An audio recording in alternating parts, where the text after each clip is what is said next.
Hello developers, welcome to our channel coding hunger. तो दोस्तों, आज के वीडियो में हम लोग जावास्क्रिप्ट स्प्रेड ऑपरेटर और रेस्ट ऑपरेटर के बारे में सीखेंगे।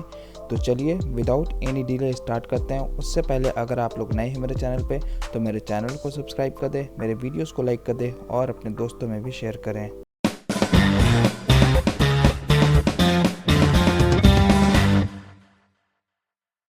तो दोस्तों, सबसे पहले हम लोग देख लेते हैं स्प्रेड ऑपरेटर आखिर है क्या और क्यों यूज़ करते हैं। The spread operator is used to spread elements of an array or properties of an object into other array or object। तो बेसिकली जो हमारा स्प्रेड ऑपरेटर होता है, तो हम लोग देखते हैं पहले उसको कैसे डिनोट करते हैं। तो dot dot dot triple dot अगर आप लोग इसको यूज़ करेंगे तो हम लोग इसको बोलते हैं स्प्रेड ऑपरेटर। तो ये हम लोग कब यूज़ करते हैं? जब हमें किसी भी एलिमेंट को, या तो वो एरे का हो या तो वो प्रॉपर्टी कोई एक ऑब्जेक्ट का हो, अगर हमें उसको स्प्रेड करना हो तो किस तरह से स्प्रेड करेंगे। तो चलिए हम लोग एग्जांपल लेके देखते हैं। तो देखिए यहाँ पे एक एग्जांपल हम लोग का एक एरे है, एरे 1 1 2 3, और एक एरे है एरे 2 जिसमें कि हम लोग स्टोर करा रहे हैं 4 5 6। अब सपोज कि आपको एक कंबाइंड एरे चाहिए जिसमें कि एलिमेंट्स आपका हो 1 2 3 4 5 6। तो अगर आप लोग इसमें डॉट डॉट डॉट ARR1 करेंगे तो ये क्या करेगा, ये सारे एलिमेंट्स को सारा का सारा वैसे का वैसे कर देगा, रख देगा इसके अंदर। और डॉट डॉट डॉट एरे 2 अगर लीजिएगा तो 4 5 6 को ये पूरा इसके अंदर रख देगा, और फिर आपका ये एक फाइनल एरे बना के देगा जिसमें कि आपको एक कंबाइंड एरे मिलेगा 1 2 3 4 5 6। तो चलिए इसका एग्जाम्पल लेके देखते हैं। तो दोस्तों, हमारे पास एक वेरिएबल है जिसमें कि a है, उसमें हम लोग एक एरे स्टोर करा रहे हैं। तो मैं क्या करता हूँ, इसको थोड़ा स्मॉल करता हूँ और कॉन्स्ट b को मैं लेता हूँ जिसमें कि हम लोग 4 5 6 स्टोर करा रहे हैं। मैं इसमें सेमी कॉलन लगा देता हूँ। अब सपोज मुझे एक let combined is equal to, मैं अगर यहाँ पे a और b करूँगा तो सपोज आप लोग सोच रहे होंगे कि ये a और b से भी तो हो सकता है। चलो मैं करके दिखा देता हूँ। मैं यहाँ पे कंसोल डॉट लॉग करता हूँ और इसके अंदर हम लोग कंबाइंड एरे यहाँ पे स्टोर करा देंगे। अब मैं इसको सेव करता हूँ।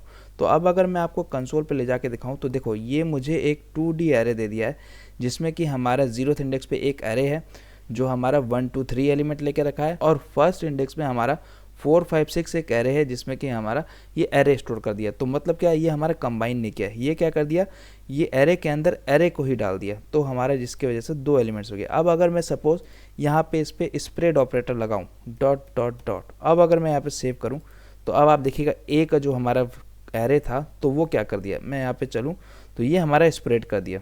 तो अब हमारे पास क्या है, एक एरे है जिसमें कि 0th इंडेक्स पे 1 है, फर्स्ट इंडेक्स पे 2 है, सेकंड इंडेक्स पे 3 है, और फोर्थ इंडेक्स पे जो हम लोगों ने स्प्रेड ऑपरेटर नहीं लगाया है उस एरे में, तो ये क्या कर दिया, उस पूरे एरे को ही इसमें प्लेस कर दिया। तो दोस्तों, आप लोग समझ गए होंगे कि स्प्रेड ऑपरेटर का हम लोग यूज़ कब करते हैं। तो अब जब हम लोगों ने 3 डॉट्स लगा लिए दोनों में, तो ये क्या कर देगा, कंबाइन कर देगा। मैं इसको सेव करता हूँ। तो अब आपको दिखाऊँ तो देखो 1 2 3 4 5 6, तो ये क्या कर दिया, स्प्रेड कर दिया।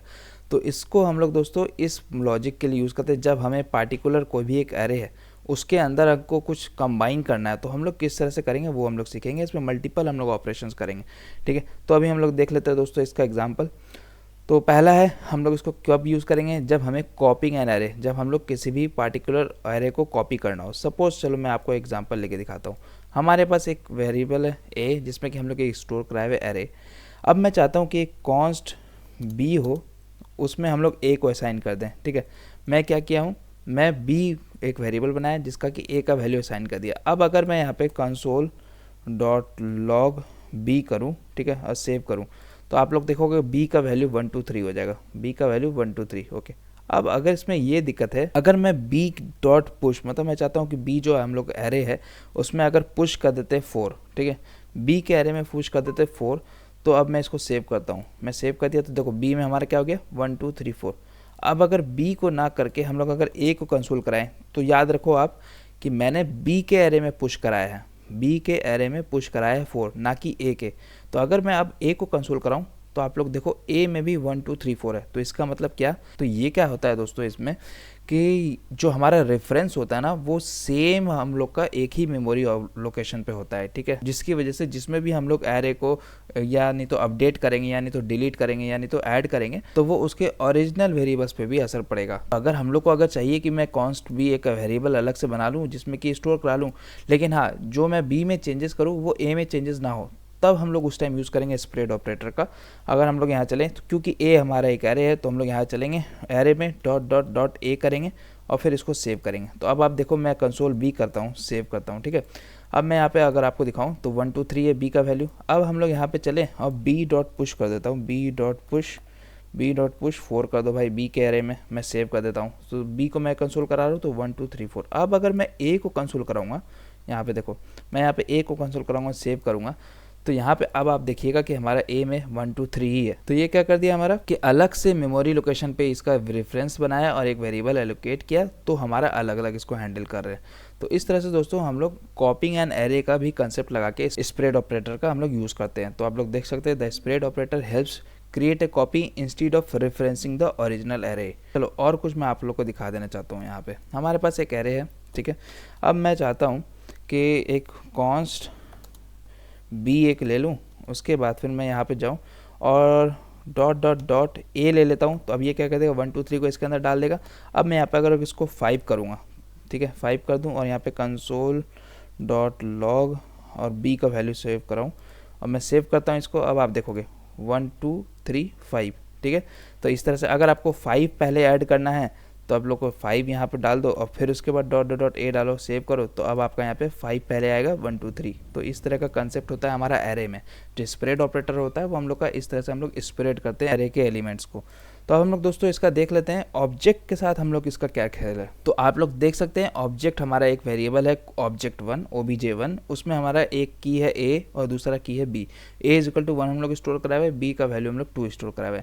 object2 में भी सेम चीज़ है, c का वैल्यू 3 कराए हुए, d का वैल्यू 4। अब हमें अगर मर्ज्ड ऑब्जेक्ट चाहिए, मैं चाहता हूँ कि एक सिंगल ऑब्जेक्ट हो जिसमें कि सारे के सारे ये सब एलिमेंट्स आ जाएँ, तो सेम चीज़ हम लोग यहाँ पर भी करेंगे, डॉट डॉट डॉट object1 और डॉट डॉट डॉट object2 करके हम लोग इसको स्प्रेड ऑपरेटर का कंसेप्ट लगाएंगे। तो अब मैं आपको यहाँ पे दिखाता हूँ एग्जांपल इसका। सपोज हमारे पास एक ऑब्जेक्ट है। तो दोस्तों हमारे पास दो ऑब्जेक्ट है, एक obj1 जिसमें मैंने एक की वैल्यू पेयर स्टोर कराया हुआ है नेम दानिश, और दूसरा object2 में चैनल नेम कोडिंग। अगर मैं चाहता हूँ कि एक सिंगल ऑब्जेक्ट बन जाए जो दोनों फील्ड ले ले इसमें, ठीक है। तो हम लोग यहाँ पे चलेंगे const obj final is equal to, हम लोग यहाँ पे चलेंगे क्योंकि हम लोग ऑब्जेक्ट बना रहे हैं ना, तो हम लोग को एरे का नहीं डालना पड़ेगा, अब हमें यहाँ पे ऑब्जेक्ट डालना पड़ेगा, ठीक है। ऑब्जेक्ट यहाँ पे डालना पड़ेगा, डॉट डॉट डॉट लगाएंगे, obj जिसको पहले रखना है हमको वो हम लोग पहले डाल देंगे, तो obj1 डाल देंगे, comma dot dot dot obj2 कर देंगे। अब मैं सेव करता हूँ। अब यहाँ पे obj फाइनल को हम लोग कंसोल करा देंगे, console dot log obj final. मैं इसको सेव करता हूँ। अब आप देखोगे मुझे यहाँ पे एक ऑब्जेक्ट दे दिया है जिसमें कि नेम भी है और चैनल भी है। अब सपोज अगर मैं यहाँ पे डॉट डॉट डॉट object2 में ना डालता तो देखो ये क्या करेगा, एक ऑब्जेक्ट ही इसके अंदर डाल देगा। मैं सेव करता हूँ इसको। ये क्या कर दिया, यहाँ पे अगर मैं इसको चलूँ तो नेम है, दूसरा object2 को ही पूरा इसके अंदर डाल दिया। ये object2 एक दूसरा फील्ड बना दिया obj2 का और इसके अंदर हमारा चैनल नेम डाल दिया। तो ये तो हम लोग नहीं चाहते थे, हम लोग तो चाहते थे कि मर्ज हो जाए। तो इसलिए दोस्तों हम लोग को स्प्रेड ऑपरेटर का यूज़ करके इसको पहले स्प्रेड कर देते हैं, फिर उसके बाद इसके अंदर हम लोग डालते हैं, ठीक है। तो ये कंसेप्ट आप लोग को पता चल गया होगा। और ये जो हम लोग आगे सीखने वाले React.js, तो इसको बहुत ही इंपॉर्टेंट कंसेप्ट है। अगर आप लोग इसको सही से नहीं सीखेंगे, सही से प्रैक्टिस नहीं करेंगे, तो React.js में इसका बहुत यूज़ होता है, हम लोग वो चीज़ नहीं सीख पाएंगे। तो चलिए दोस्तों आगे चलते हैं। अब हम लोग दोस्तों सीखते हैं व्हाट इज़ रेस्ट ऑपरेटर। तो रेस्ट ऑपरेटर क्या है, तो रेस्ट ऑपरेटर इसको भी हम लोग डॉट डॉट डॉट से डिनोट करते हैं, लेकिन collects multiple elements into an array. वहाँ पे हम लोग क्या करते थे ना स्प्रेड ऑपरेटर में, वो क्या करता था हमारे एलिमेंट्स को स्प्रेड कर देता था, लेकिन यहाँ पे रेस्ट ऑपरेटर क्या करेगा, वो कलेक्ट कर देगा multiple elements into an array. अब ये क्या करेगा, हमारे मल्टीपल एलिमेंट्स को एक एरे में स्टोर करा देगा। It is the opposite of spread operator. तो जैसा मैंने बताया वो वहाँ पे स्प्रेड कर देगा और ये क्या करेगा, ये कलेक्ट कर लेगा।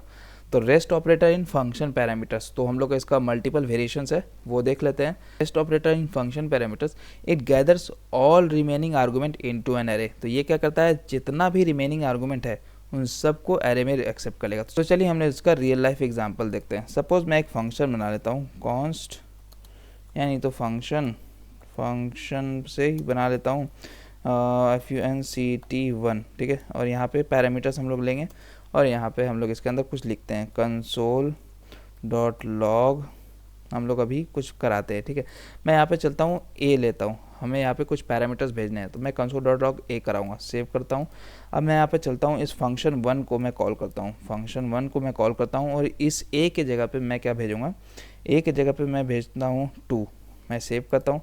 अब ये क्या कर देगा, ए का वैल्यू 2 असाइन कर देगा और हमारा a इज इक्वल टू 2 हो जाएगा। अब मैं सेव करता हूँ तो अब आप देखो मुझे 2 कंसोल करा रहा है, ठीक है। अब सपोज़ मैं 2 के बाद एक और पैरामीटर भेजता हूँ 3, अब मैं सेव करता हूँ तो फिर भी ये क्या करेगा 2 दिखाएगा, क्योंकि हमारा 3 को हम लोग यहाँ पे स्टोर नहीं करा रहे। 3 के स्टोर करने के लिए हम लोग को एक और वेरिएबल लेना होगा b, और उसके बाद फिर हम लोग को a, b अगर हम लोग इसको कंसोल कराएं तो हमें यहाँ पे ये वैल्यू शो करेगा 2, 3। अब सपोज़ कि मैं क्या करता हूँ, हम लोग को नहीं पता है कितने वेरिएबल्स हमारे फंक्शन के अंदर आ रहे हैं, तो उस टाइम में हम लोग क्या करेंगे 4, 5, 6, 7, 8, 9। तो क्या आप लोग इन सबको ऐसे ऐसे करके A B C D E F G H I J K L M N O P Q R S T U V W X Y Z मतलब Z तक करिएगा? नहीं, हम लोग क्या करेंगे सारे पैरामीटर्स को एक एरे में स्टोर करा देंगे। तो एरे में कैसे स्टोर कराएंगे दोस्तों, तो यहाँ पे देखिए मैं यहाँ पे चलूँगा डॉट डॉट डॉट और A कर दूंगा, ठीक है। डॉट डॉट डॉट और A, इसको बोलते हैं रेस्ट ऑपरेटर। अब मैं अगर A को कंसोल कराऊँ और सेव करूं तो देखो ये क्या करेगा, डॉट डॉट डॉट ए, सिर्फ एक वेरिएबल हम लोगों ने लिया, याद रखो, और हम लोगों ने रेस्ट ऑपरेटर का यूज़ किया। तो अब मैं कंसोल करा रहा हूं तो ये देखो मुझे एक एरे दे दिया है, जितने भी हम लोग पैरामीटर्स भेज रहे हैं कॉलिंग के टाइम पे उसका एक एरे बना के दे दिया है, ठीक है। तो ये हम लोग इस तरह से हम लोग इसको रिसीव करेंगे। अब सपोज़ कि मैं एक वेरिएबल ले लेता हूँ, हमारा यहाँ पे बी है, ठीक है। चलो मैं इसको ए ले लेता हूँ, कॉमा देता हूँ और फिर इसका ए का नाम देकर के बी कर देता हूँ, सेव कर देता हूँ। अब देखो मैं कंसोल डॉट लॉग है, मैंने यहाँ पे 2 लाइन बना दी है, एक कंसोल डॉट लॉग ए करेगा और बी करेगा। तो देखते हैं क्या करेगा ये। अब क्या करेगा दोस्तों, ए क्या करेगा, पहला पैरामीटर का वैल्यू ले लेगा, तो ए इज इक्वल टू 2। अब जितना भी बचा हुआ, जितना भी रेस्ट बचा वो अब इसमें असाइन हो जाएगा उसके एरे के अंदर। तो अब मैं इसको सेव करता हूँ, मैं सेव कर दिया। अब आप देखो यहाँ पे ओके कंसोल डॉट लॉग हो गया है, कंसोल डॉट लॉग करना होगा हमें यहाँ पे।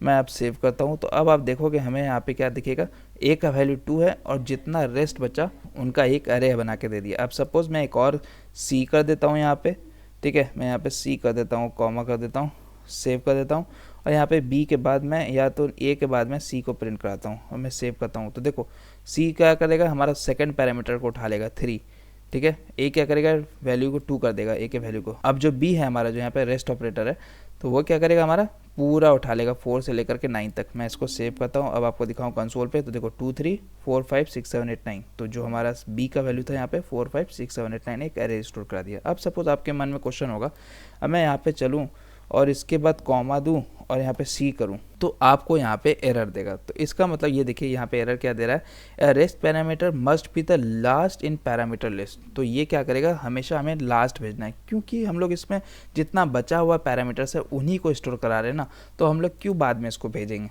इसीलिए हमें एरर देगा। इसलिए दोस्तों हम लोग रेस्ट ऑपरेटर का यूज़ करते हैं। तो हम लोग दूसरा इसका वेरिएशन देख लेते हैं कि कब कब और कैसे यूज़ कर सकते हैं डिस्ट्रक्चरिंग को। तो देखिए डिस्ट्रक्चरिंग का भी हम लोग यूज़ कर सकते हैं विथ रेस्ट ऑपरेटर। तो सपोज आपके पास फंक्शन नम है, सेकेंड नम है, रिमेनिंग है, ठीक है। देखिए यहाँ पे एक वेरिएबल ले लिए हैं। डिस्ट्रक्चरिंग का कॉन्सेप्ट अगर आप लोगों ने नहीं पढ़ रखा है तो मैंने लास्ट वीडियो में डिस्ट्रक्चरिंग का टॉपिक कंप्लीट किया है, उसको आप लोग देख के आ जाए। तो वेरिएबल एक हम लोगों ने बनाया जिसपे कि फर्स्ट नंबर, सेकंड नंबर और जितना भी रिमेनिंग बचा उनको हम लोग स्टोर करा सकते हैं। तो 1 क्या करेगा, फर्स्ट नंबर में स्टोर हो जाएगा, 2 क्या करेगा, सेकंड नंबर में साइन हो जाएगा, और जितना बचा हुआ हमारा 3, 4, 5 ये एक एरे बना करके रिमेनिंग में स्टोर करा देगा। चलिए इसका एग्जांपल देख लेते हैं हम लोग। तो हम लोग यहाँ चलेंगे दोस्तों, तो आप लोग देखिए हमारे पास एक एरे है जिसमें कि हम लोग स्टोर करा रहे हैं डिस्ट्रक्चरिंग का यूज़ करके, ठीक है। ये डिस्ट्रक्चरिंग है हम लोग। तो क्या कर रहे हैं, फर्स्ट नेम का जो वैल्यू क्या ले लेगा, राहुल ले लेगा, सेकंड नेम का वैल्यू क्या लेगा, वेद ले लेगा। अब जो जितने भी बचे हुए हमारे ये एक एरे बना करके हमारा स्टोर करा देगा। तो मैं कंसोल डॉट लॉग कर देता हूँ तीनों को। तो मैंने यहाँ पे तीनों को कंसोल करा दिया है, फर्स्ट नेम, सेकंड नेम और रेस्ट नेम। मैं इसको सेव करता हूँ। अब मैं अगर आपको यहाँ पे दिखाऊँ तो फर्स्ट नेम है राहुल, वेद और जो राजा और हरीश था वो एक एरे बना करके हमारा रेस्ट नेम में स्टोर करा दिया है। तो इस तरह से दोस्तों हम लोग डिस्ट्रक्चरिंग के टाइम भी हम लोग इसका यूज़ कर सकते हैं। अब देखो ऑब्जेक्ट्स में कैसे रेस्ट ऑपरेटर का यूज़ कर सकते हैं। तो सपोज आपके पास एक ऑब्जेक्ट है यूज़र और ID इज इक्वल टू 101 है, नेम एलिस है, एज 28 है, कंट्री यूएस है। अब सपोज हमें यहाँ पे क्या करना है, देखिए डिस्ट्रक्चरिंग यहाँ पर भी हम लोग कर रहे हैं, ठीक है। तो आईडी ये क्या करेगा, आईडी का वैल्यू ले लेगा जो भी हम लोग यहाँ पे स्टोर करेंगे। अब जितने भी बचे हुए हमारे इसमें रहे तो वो उसका एक पार्टिकुलर ऑब्जेक्ट बना देगा। देखिए यहाँ पे एरे नहीं बनाएगा, ये उसका पार्टिकुलर ऑब्जेक्ट बना देगा। अगर हम लोग ऑब्जेक्ट के साथ काम करेंगे तो ऑब्जेक्ट बनाएगा, अगर हम लोग एरे के साथ काम करेंगे तो एरे बनाएगा। तो चलिए इसका एग्जाम्पल लेके देख लेते हैं। तो दोस्तों देखिए हमारे पास एक ऑब्जेक्ट है जिसमें कि OBJ वेरिएबल हम लोग को बनाया है, जिसमें नेम है, आईडी है, लोकेशन है और सब्सक्राइबर है। अब सपोज़ मैं यहाँ पे डीस्ट्रक्चरिंग करके मैं आईडी को तो स्टोर करा ले रहा हूँ, तो जो भी हम लोग देखिए ऑब्जेक्ट का असाइन किए वैल्यू, तो आईडी जो हमारा होगा वो आईडी स्टोर करा देगा। अब जो भी जितने बचे हुए होंगे हमारे, जिसका कि हम लोगों ने अभी तक इसका असाइन नहीं किया है, तो आईडी हम लोग कर लिए, तो आईडी इसके बाहर चला गया, ठीक है, मतलब इस ऑब्जेक्ट के बाहर नहीं गया, बट हम लोग इसको असाइन कर सकते हैं कि आईडी का वैल्यू का काम हो गया है। अब जो जितने भी बचे हुए हैं उनको रेस्ट के अंदर डालो और रेस्ट का एक सेपरेट ऑब्जेक्ट बना दो। मैं सेव करता हूँ, ठीक है। अब मैं यहाँ पे चलूँ, अब आप देख सकते हो हमारे पास जो console.log में पहले मैं आईडी करा रहा हूँ, तो यहाँ पे मुझे आईडी दे रहा है। अब अगर मैं यहाँ पे रेस्ट को करा रहा हूँ तो देखो मुझे यहाँ पे एक ऑब्जेक्ट दे रहा है जिसमें कि नेम है, लोकेशन है और सब्सक्राइबर है, तो यहाँ पे हम लोग का आईडी नहीं है। तो इस तरह से दोस्तों हम लोग डीस्ट्रक्चरिंग का यूज़ करके अपने ऑब्जेक्ट में भी हैंडल कर सकते हैं और एरे के भी इसमें हैंडल कर सकते हैं। तो चलिए दोस्तों, मिलते हैं अपने अगले वीडियो में किसी नए टॉपिक के साथ। तब तक के लिए अपना ख्याल रखें। Tata, bye bye, good night, शब खैर।